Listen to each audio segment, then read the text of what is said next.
যুক্তরাজ্যের দুর্নীতি বিরোধী মন্ত্রী টিউলিপ সিদ্দিক লন্ডনের যে ফ্ল্যাটে কয়েক বছর বসবাস করেন সেই ফ্ল্যাট একটি অফশোর কোম্পানির মাধ্যমে কেনা হয়েছিল। করস্বর্গ হিসেবে পরিচিত ব্রিটিশ ভার্জিন আইল্যান্ডসে নিবন্ধিত ওই কোম্পানির নাম পেডরক ভেঞ্চারস। এই কোম্পানির সঙ্গে বাংলাদেশের দুজন ব্যবসায়ীর সংশ্লিষ্টতা রয়েছে।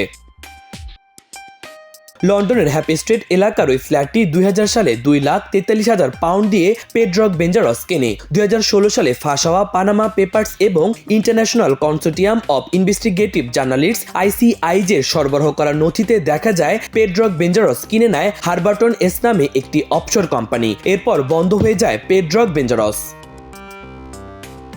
তথ্য অনুযায়ী নাসিম আলী এবং মাসুদ আলী নামের দুজন বাংলাদেশি পেডরক ভেঞ্চারস প্রতিষ্ঠানটির মালিক। 1983 সালে ঢাকায় নিবন্ধিত শ্যামলিকা লিমিটেড নামের একটি কোম্পানির যৌথ মালিক তারা। ওই প্রতিষ্ঠানটি বিদেশি জ্বালানি তেল কোম্পানিগুলোকে লোকবল সরবরাহ ছাড়াও বাংলাদেশে বিভিন্ন ব্যবসায়িক কার্যক্রম পরিচালনা করত। 1970 সালে যুক্তরাজ্যে পাড়ি জমান নাসিম আলী। বাংলাদেশের সুপ্রিম কোর্টে দাখিল করা নথিতে বলা হয় তার ভাই মাসুদ আলী যুক্তরাষ্ট্রে থাকেন। ব্যবসায়ের অংশীদার শহীদ ইনাম চৌধুরীর সঙ্গে মিলে তারা শুধু পেডরক বা হারবার্টন এসে নয়, ব্রিটিশ ভার্জিন আইল্যান্ডসে আরও একাধিক প্রতিষ্ঠানের সঙ্গে তাদের সংশ্লিষ্টতা রয়েছে। এর মধ্যে একটি শ্যামলিকা লিমিটেড।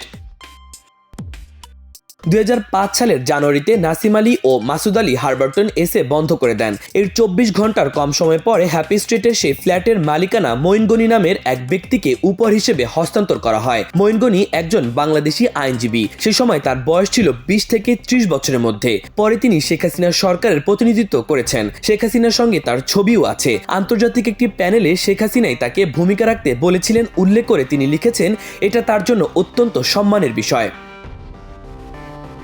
2009 সালের মার্চে সেই ফ্ল্যাট টিউলিপের বোন আজমিনাকে উপহার দেন মঈন গনি। সেই সময় আজমিনার বয়স ছিল 18 বছর। তখন তার কোনো আয় রোজগারও ছিল না। অনেক বছরই ফ্ল্যাটের সঙ্গে নাসিম আলীর কোনো সম্পৃক্ততা ছিল না। তবে আজমিনা সিদ্দিককে ফ্ল্যাটটি হস্তান্তরের সময় ভূমি নিবন্ধন সংক্রান্ত নথিতে নাসিম আলীর স্বাক্ষরের সঙ্গে তার পানামা পেপারসে থাকা স্বাক্ষরের মিল রয়েছে। বেশ কয়েক বছর ওই ফ্ল্যাটে ছিলেন টিউলিপ সিদ্দিক। 2012 ও 2014 সালে নিজের ঠিকানা হিসেবে ওই ফ্ল্যাট উল্লেখ করেছিলেন তিনি। টিউলিপের স্বামী ক্রিস্টিয়ান পার্সিও 2016 সালে তার ঠিকানা হিসেবে ওই ফ্ল্যাটের উল্লেখ করেছিলেন। পরে টিউলিপ যুক্তরাজ্যের MP নির্বাচিত হন। পরে তার বোন আজমিনা সিদ্দিক ওই ফ্ল্যাট 6,50,000 পাউন্ডে বিক্রি করে দেন।